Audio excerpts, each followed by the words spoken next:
Before watching the video, don't forget to subscribe the channel and enable bell notification to never miss an update from us. Hello everyone and welcome. This is Ashima, and in this video we will be talking about everyday news events and current affairs.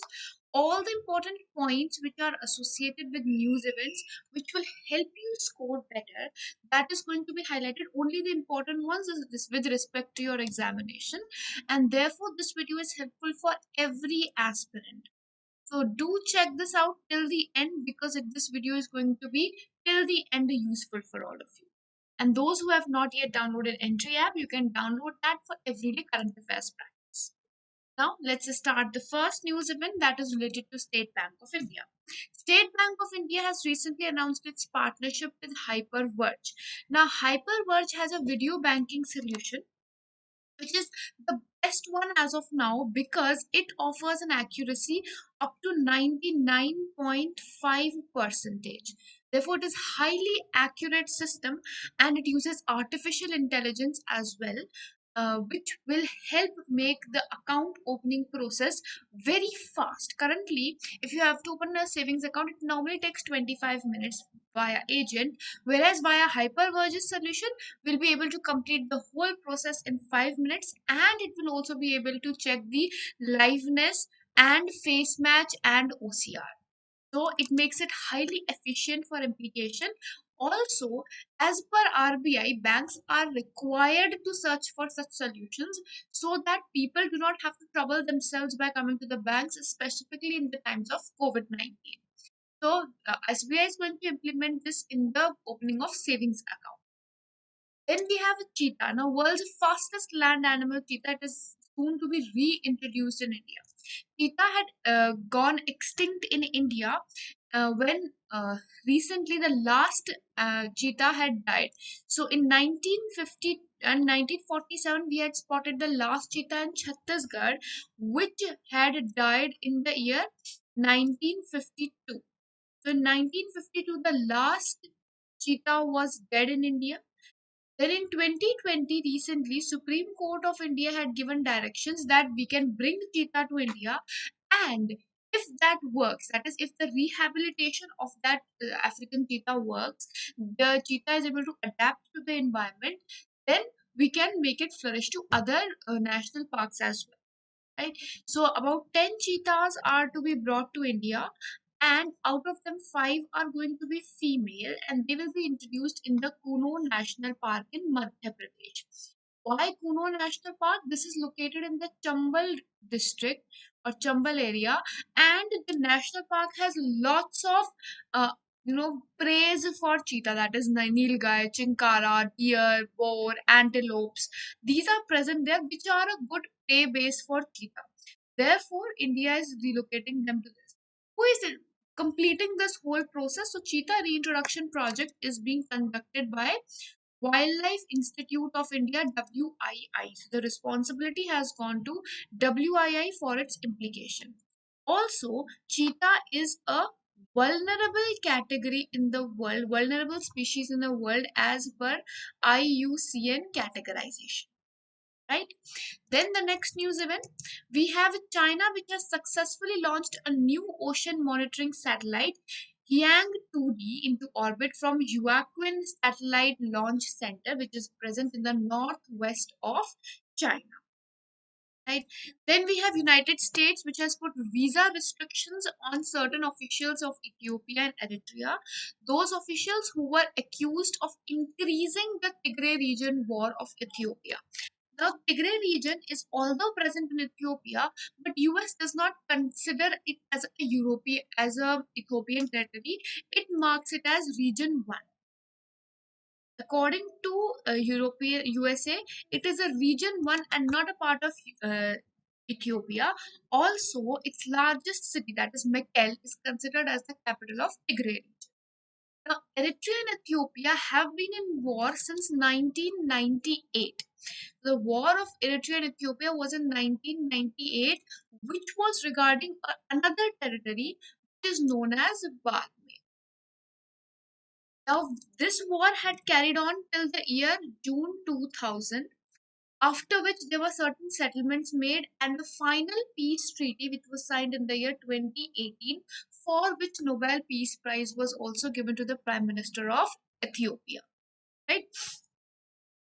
Then we have a subtropical storm Anna, which is drifting northwest towards Atlantic Ocean. It has caused rain in Bermuda region, and now it is moving towards the Atlantic region.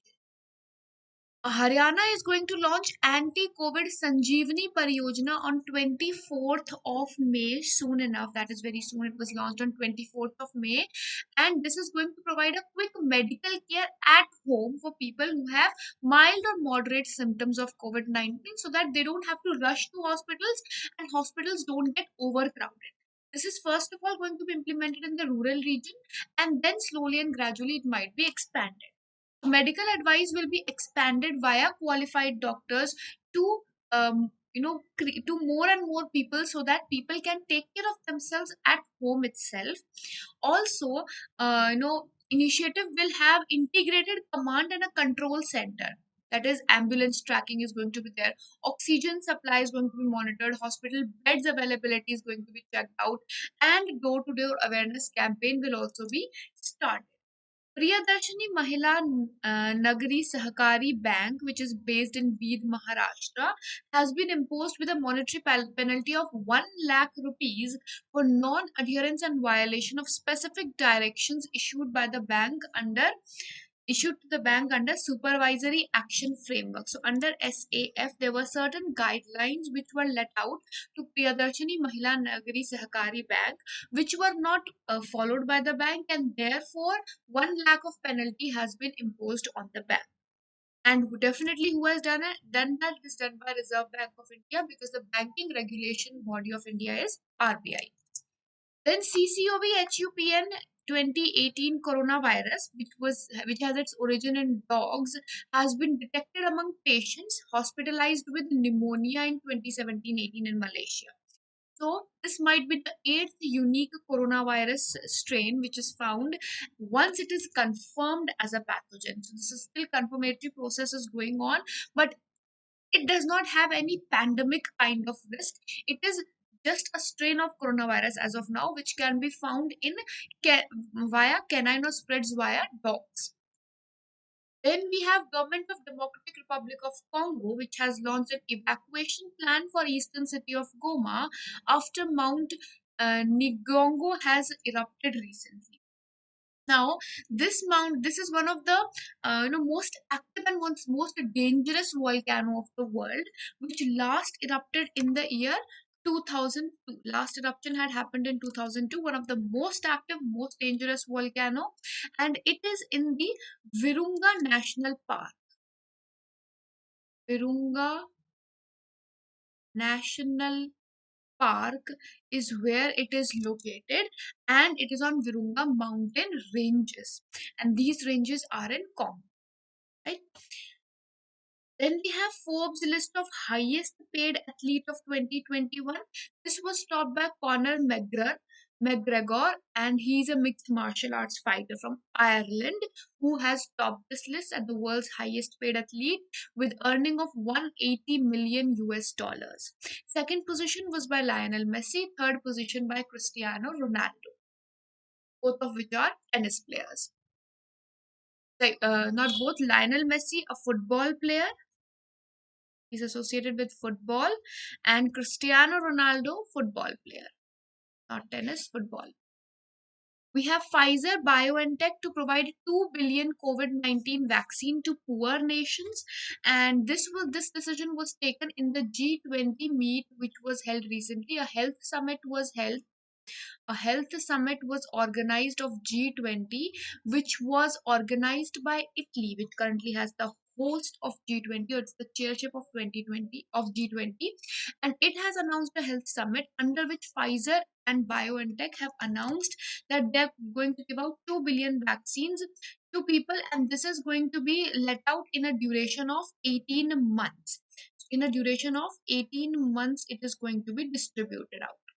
Right now, Pfizer is an American company. It's an American pharmaceutical company, whereas BioNTech is a German company. Then we have Spanish professional football club Barcelona, which has surpassed Chelsea to win the 2020-2021 UEFA Women's Championship League final. Now, the final was held in Sweden, Gothenburg, Sweden, and Barcelona has become the first club which has won both men's tournament and women's championship, both men's and women's championship for this year, that is for the season 2020-21, were won by Barcelona. This is the first time ever that it has happened. The same club has won in men's and women's league as well. Narendra Batra has been re-elected as president of International Hockey Federation for a second consecutive term. Although this year his term is going to be for a shorter period of time. Normally it's a 4-year term. This year he's going to get a 3-year term. So he is going to be elected till 2024. And United Nations International Day to End Obstetric Fistula is marked on 23rd of May since 2013. It is one of the most common diseases, specifically in developing nations, where the vaginal and rectum connection is formed, which is a very huge problem for women. The theme this year was Women's Rights Are Human Rights and Fistula Now. With this, we'll be winding up this segment. Thank you so much. It has been wonderful interacting with all of you, and I hope this session has been helpful for all of you. We'll see you in the next video with more news events. Until then, don't forget to like the video, share the video, and don't forget to download Entry app from the link which is provided below, because you'll get lots of mocks and test series available there.